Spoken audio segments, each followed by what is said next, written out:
It can be tough to figure out what to stream next in Netflix's vast library, but don't worry. From incredible underrated gems to timeless favorites that you haven't thought about in years, we've rounded up the best movies on Netflix right now.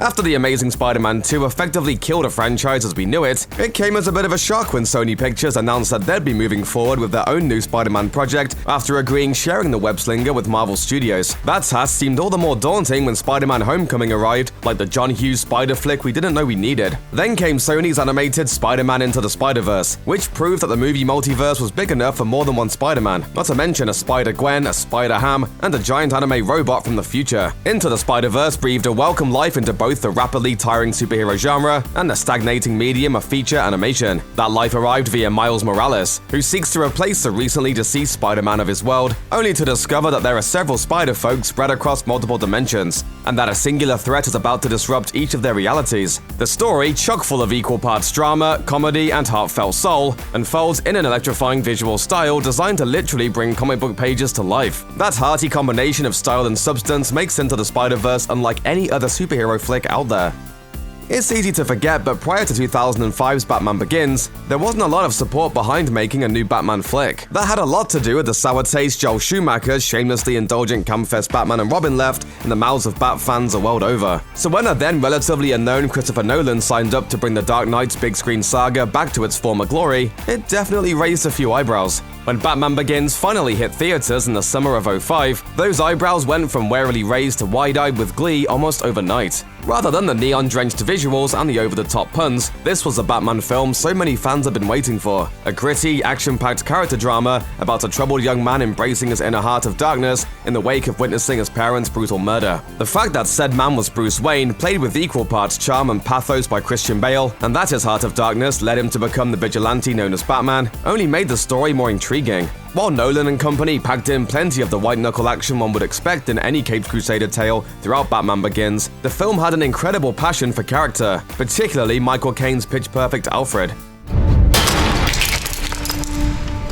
It's a problem with the graphite, sir. The next 10,000 will be up to specifications. At least they gave us a discount. Ultimately, that led Nolan's back flick to do something no other Batman movie had before: resonate with viewers on a deeply human level. In 2010, graphic novel fans were excited for Scott Pilgrim vs. the World, and not just because they liked the source material. The news that the film was to be directed by Edgar Wright, then a burgeoning cult icon hot off the success of Shaun of the Dead and Hot Fuzz, left fans downright impatient for it to arrive in theaters. Wright delivered the goods, crafting an action-packed, genre-busting romantic comedy with enough razor-sharp wit and 8-bit charm to claim success. It also featured a hip young cast with scene-stealing appearances from future MCU stars Chris Evans and Brie Larson. With that pedigree and reviews to match, Scott Pilgrim vs. the World seemed destined for box office glory. But sadly, that didn't happen. In fact, the film was an outright bomb that seemed doomed to claim little more than cult classic status. Luckily, Wright's hipster opus found second life on video, and is now counted amongst the director's best work. If you've been sleeping on the fact, now's the time to get into the game. Horror fans are currently enjoying a golden age of scary cinema. It seems like every single week a smart, scary confection is hitting theaters to rave reviews and box office conquest. Sadly, that means that every year there's a buried treasure that goes unnoticed, much like a body stashed in a shallow grave. One of the more overlooked gems of late has to be the 2016 pseudo-haunted house chiller, The Autopsy of Jane Doe, from director Andrei Uvredal. If you recognize Uvredal's name, it's likely because you saw his 2010 found footage masterpiece, Troll Hunter. If you're wondering why you never heard about this follow-up, well, the film received virtually no promotion from distributors en route to its theatrical release, and was all but ignored by audiences in theaters. Luckily, Uvredal's atmospheric creeper has garnered legit cult classic status via streaming platforms, so if you've yet to experience the morbid delights within The Autopsy of Jane Doe, there's no time like the present. Without spoiling anything, the film is part haunting and procedural mystery and part gory, ghoulish fright fest, centered around the gruesome act of the title. Uvredal makes marvelous use of the film's grim, single location, a morgue, and nothing can quite prepare you for the grisly mystery unfolding within. First published in 2004, the epic, mind-bending sci-fi novel Cloud Atlas was hailed in some literary circles as a visionary work of speculative fiction, which, unsurprisingly, made many readers believe that it would be totally impossible to adapt to the big screen. Clearly, nobody told Tom Tykwer or the Wachowskis that fact, and the adventurous trio set out to bring their sprawling, star-studded, and unabashedly ambitious adaptation of Cloud Atlas to the world a few years later, only to see the world pretty much ignore it. That was the world's loss. Set over 6 different time periods, the film features a brilliant ensemble cast fronted by Tom Hanks, Halle Berry, Hugh Grant, and Susan Sarandon, all playing multiple roles throughout. The loosely intertwined narratives start and stop with little notice, making Cloud Atlas an admittedly challenging slice of experimental cinema for the blockbuster audience it targeted. And if those elements weren't enough to scare that audience off, the film's almost 3-hour runtime was probably enough to seal the deal. I think you're gonna love this one.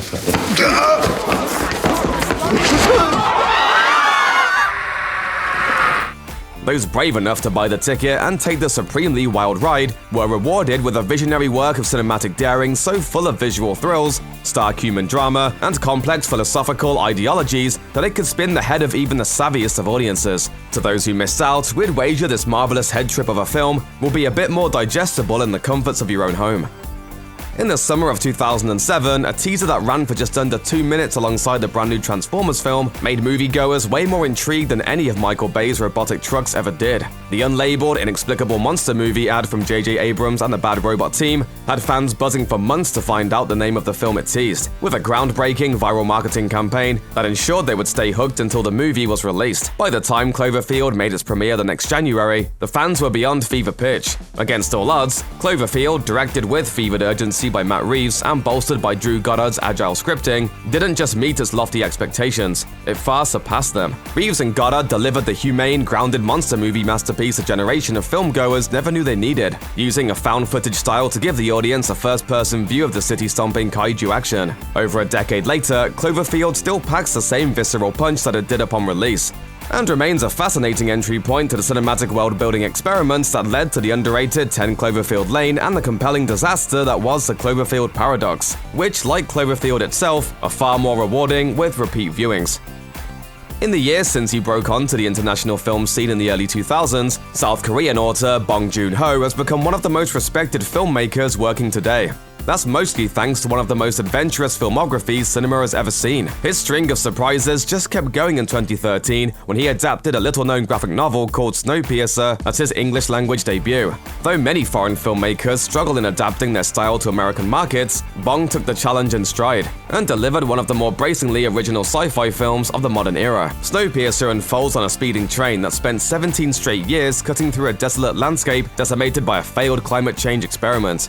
And even amongst this director's eclectic filmography, it's one hell of a ride. As with much of Bong's work, it's also politically charged, with climate science in play outside the train and class warfare broiling inside. We wouldn't dare spoil one wild minute of this film for those who haven't seen it. But with an incredible performance by Chris Evans that gets pretty far from Captain America, things get crazy in ways you cannot fathom, and that's a very good thing. In the 35 years since Joe Dante's Gremlins hit theaters, there's been an ongoing debate about how the film should be classified. Some think it's a classic black comedy full of slapstick violence, others think it's a gory horror flick, while others think it's a treatise against the commercialization of the holiday season. There are even folks who think it's the greatest Christmas movie ever made, for a certain definition of Christmas movie. The only thing you need to understand about Gremlins is that Gremlins doesn't give a hoot how you classify it. So yes, Gremlins is a dark comedy. Yes, it's an anti-commercial Christmas movie.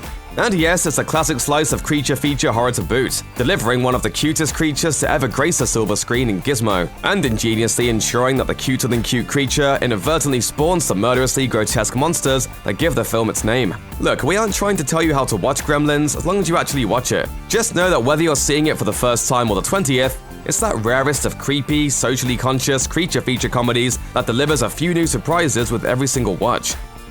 One of Michael Mann's earliest claims to fame came when he leveraged his penchant for tough guy crime tales and his edgy sense of cool to maximum effect as a key creative force behind smash hit TV series Miami Vice. In the years since that show ended in 1990, Mann has built a reputation as a visionary cinematic stylist who Martin Scorsese once called one of the finest filmmakers in America. Still, it was a bit of a surprise that, a quarter century after the show was cancelled, Mann signed on to write and direct a big screen adaptation of the series. To the surprise of exactly no one, Mann delivered a slick neo-noir thriller steeped in the suave machismo that made the series a hit, though he did so sans the buddy cop camp that helped soften the edges of the series. Make no mistake, Miami Vice, driven by a pair of unflappably stoic performances from Jamie Foxx and Colin Farrell, is an almost absurdly serious film. If you're willing to buy into that super serious tone though, you'll likely see it for exactly what it is, a subtly subversive, razor-sharp crime drama with style and energy to burn, all of which makes it a pitch-perfect entry into Mann's already incredible filmography.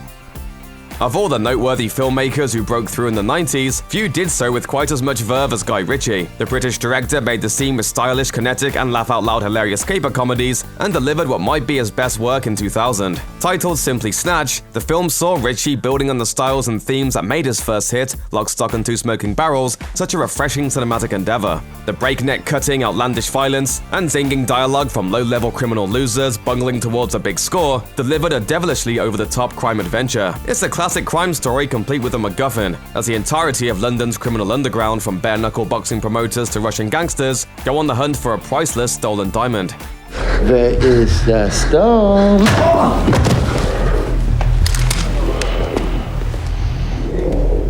Michael, where is the stone?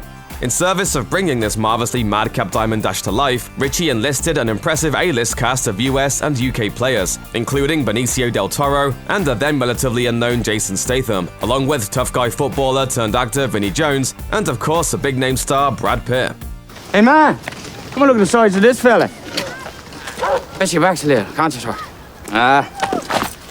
You look like a boxer. Pitt's involvement drew American audiences to the theater, and as solid as the cast is top to bottom, his miraculous turn as a shifty, tough-as-nails, nearly incomprehensible boxer absolutely steals the show, and helps transform Ritchie's clever genre retread into a crackerjack crime comedy for the ages. Today, Jennifer Lawrence is one of the most beloved and recognizable stars in Hollywood, but prior to 2010, you would have been hard-pressed to find anyone at all who knew her name. If you're at all familiar with Lawrence's meteoric rise to legit superstardom, you know the ascension began when she landed the lead in the gritty, micro-budget drama Winter's Bone. As good as she's been in much of her work since, Lawrence's performance in Winter's Bone remains her best. Her raw talent is full on display throughout this diamond of a film, and we can thank director Deborah Granick for that, who cast Lawrence against type as a dirt-poor, tough-as-nails Ozark teen, desperate to find her missing, meth-dealing father. In order to find the missing man, she's forced to dive headlong down a rabbit hole full of nefarious, backwoods-dwelling characters who value their community's strict code of silence above all else. Chief among them is her enigmatic, addicted Uncle Teardrop, played by John Hawkes in one of the best supporting performances ever committed to film, who's harboring some serious ill will toward his missing brother. You always have scared me. That's because you're smart. To say any more would be to take the sting right out of this brutal, beautifully brooding little drama, and this is one mystery whose secrets are worth discovering and rediscovering for yourself. Set in a vividly realized not too distant future, Her follows a kind, lonely man who finds love in a most unexpected place, with an AI-driven operating system named Samantha. On paper, that plot sounds a bit ridiculous, and in the hands of a lesser filmmaker, it probably would have been. With Spike Jonze at the helm, Her's potentially silly setup becomes a tenderly observed study of longing for and finding connection in a tech-obsessed world driven to isolationism. At the center of that world is a transcendent performance from Joaquin Phoenix, who brings a warmth, wit, and compassion to this role. The supporting roles are fantastic too, with a scene-stealing turn from Amy Adams and dynamic voice work from Scarlett Johansson, who makes a fully developed character of her artificial persona. As a sci-fi film, Her is a towering, deeply personal achievement in style and substance. As a social document, it's a visionary reflection on the world as it likely will be. If you don't believe that, just ask Alexa what she thinks. Since breaking into Hollywood with 1984's remarkably assured debut Blood Simple, the Coen brothers, Joel and Ethan, have gone on to produce a near unimpeachable body of work. Their films have found them working well in virtually every genre, from slapstick farce to romantic comedy, to elaborate crime stories, and even the occasional musical numbers. Whatever story they choose to tell, you can be certain of one thing: the Coens are always going to push to do something they haven't done before. Though it features all the staples fans have seen before, their 2018 western, The Ballad of Buster Scruggs, finds the Coens pushing themselves farther than ever. First time. Of course, the thing that most obviously sets The Ballad of Buster Scruggs apart from the rest of their films is that it's an anthology comprised of 6 short tales of the Wild West, rather than a single straightforward narrative. Those 6 tales are thrilling and hilarious and frequently downright heartbreaking, and feature stellar work from an all-star cast including James Franco, Liam Neeson, and Tom Waits. Each one is fueled by the sort of mirth or madness only Joel and Ethan Coen can conjure, coupled with jaw-dropping digital cinematography and pitch-perfect Western themes from composer Carter Burrell. The Ballad of Buster Scruggs is easily one of the best movies Netflix has ever produced, and has a good claim on being one of 2018's best films. 2018 may or may not have brought an official end to Robert Redford's nearly 6-decade acting career, but retirement should offer him a little more time in the director's seat. That's a good thing, because Redford's work behind the camera has often been as thrilling as his work in front, even earning him an Academy Award in 1981. In the years since winning that Oscar, Redford has remained choosy with his directorial efforts, helming only 9 movies since. Of those films, 1994's Quiz Show is arguably his best work. Set in the 50s, it tells the true story of one of television's most famous scandals. The film follows a working-class man and a member of one of America's most prominent families as they face off on the hit TV quiz show 21, which was infamously and illegally rigged by the show's producers and eventually exposed by an idealistic government attorney. That may not sound like the blueprint for a thrilling, character-driven biographical drama about corruption and classism in America, but that's just what Redford delivered. Like the story it so elegantly explores, Quiz Show is almost too intriguing to believe and remains one of the best films of the 90s. Check out one of our newest videos right here, plus even more Looper videos about your favorite stuff are coming soon. Subscribe to our YouTube channel and to the bell so you don't miss a single one.